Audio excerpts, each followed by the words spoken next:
இன்றைக்கி நம்ம வீடியோவில் பிரெட் சில்லி எப்படி பண்ணலான்னு பார்க்கலாம்.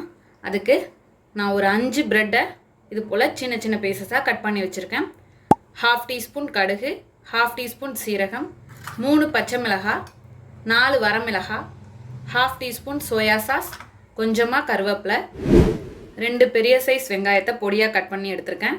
1/2 டீஸ்பூன் தனி மிளகாய் தூள், 1/2 டீஸ்பூன் மஞ்சள் தூள், 1/2 டீஸ்பூன் கரம் மசாலா, ஒரு சின்ன துண்டு இஞ்சி பொடியாக கட் பண்ணது, 3 பூண்டு பல் பொடியாக கட் பண்ணது, ஒரு கேப்சிகம், 2 சின்ன சைஸ் தக்காளி பொடியாக கட் பண்ணது, உப்பு தேவையான அளவு, எண்ணெய் தேவையான அளவு. இப்போ எப்படி பண்ணலான்னு பார்க்கலாம். ஒரு ஃப்ரை பேன் வச்சுருக்கேன். இதில் 2 டேபிள் ஸ்பூன் எண்ணெய் சேர்த்துக்கிறேன். இப்போ நம்ம வச்சுருக்க ப்ரெட்டை டோஸ்ட் பண்ணி எடுத்துக்கலாம்.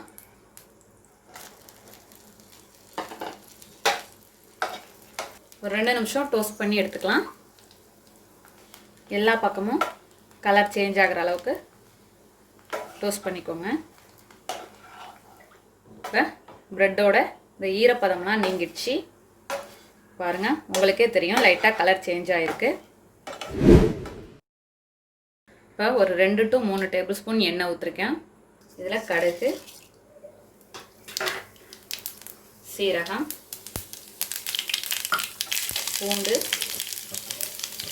இஞ்சி சேர்த்துட்டு கலந்துக்கலாம்.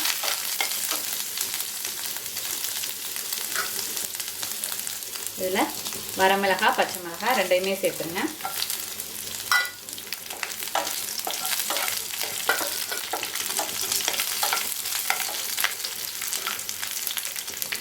இதோட கருவேப்பிலை இலை,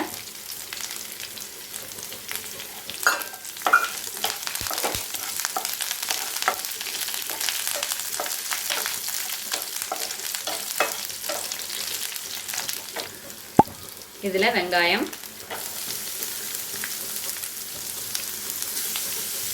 சேர்த்து நல்லா கலந்துக்கோங்க.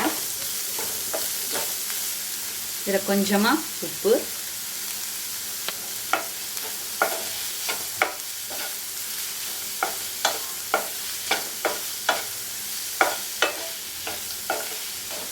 இப்போ வெங்காயம் கொஞ்சம் வதங்கினோன்னே மசாலாலாம் சேர்த்துடலாம். இதில் மஞ்சள் தூள், கரம் மசாலா, தனி மிளகாய் தூள், ஆல்ரெடி பச்சை மிளகாய் வரமிளகாய் சேர்த்துருக்கோம். அதனால் 1/2 டீஸ்பூன் தான் நான் தனி மிளகாய் தூள் ஆட் பண்ணுறேன். நீங்கள் சில்லி சாஸ் இருந்ததுன்னா அது கூட சேர்த்துக்கலாம். ஆனால் நான் சாஸ் எதுவும் சேர்க்கல, சோயா சாஸ் மட்டும் கொஞ்சமாக சேர்த்துக்க போகிறேன். அது இல்லைனாலும் பரவாயில்ல, ஆப்ஷனல் தான் சோயா சாஸும்.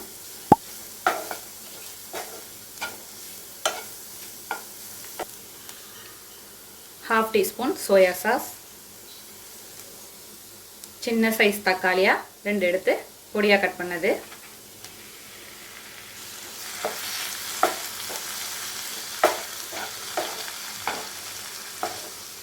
இந்த வெங்காயம் தக்காளி நல்லா வேகணும்.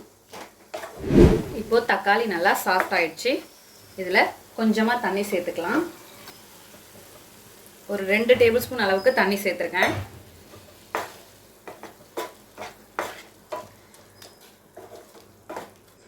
இப்போ இதில் கேப்சிகம் ஆட் பண்ணிக்கலாம். சேர்த்துட்டு ஒரு 1 நிமிஷம் வதங்கட்டும்.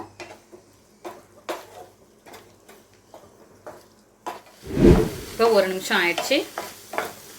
இப்போ இதில் நம்ம டோஸ்ட் பண்ணி வச்சுருக்க ப்ரெட்டு சேர்த்துடலாம்.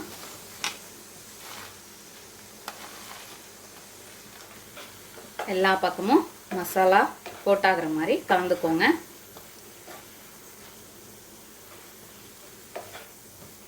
இப்போது நல்லா எல்லா சைடும் போட்டாயிடுச்சு. இப்போ ஃப்ளேமை ஆஃப் பண்ணிடலாம். கடைசியாக கொஞ்சமாக கொத்தமல்லி தழை போட்டுட்டு கலந்துக்க வேண்டியதுதான்.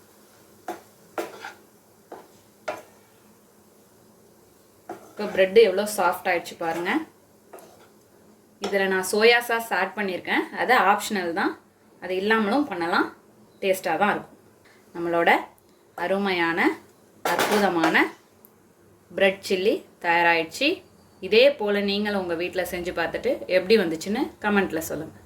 தேங்க்யூ.